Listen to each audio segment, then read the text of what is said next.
প্রতিদিন আমরা এই জায়গায় দাঁড়ায় থাকি কেন? ভ্যানের জন্য। প্রতিটা দিন হ্যাঁ, তুমি দোকান যাওয়ার জন্য ভ্যানের জন্য দাঁড়া থাকো।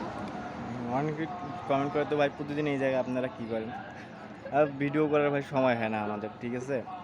এই সকালবেলা একটু ঘুম থেকে ওঠার পর যখন রাস্তায় দাঁড়াই থাকি ভ্যানের জন্য, তখনই যতটুকু সময় পাই এই সময়ের মধ্যে একটু স্কিপ না হয় এইটুকুই, ঠিক আছে? তার আসলে অন্য কোনো কারণ নেই, হুম। ওইটাই কারণ। ভ্যানের জন্য প্রতিদিন আমরা এখানে দাঁড়াই থাকি, তাই না? হুম। পাও কিছু পাও আমি কি বলবো? নাট্যটা কেমন?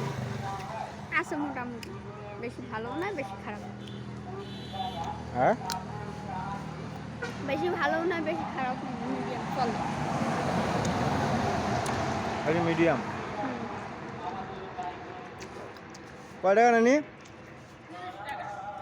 তুমি 50 টাকার নোট কমা নিয়ে যাও, ঘরে দিয়ে আসা নাকবে।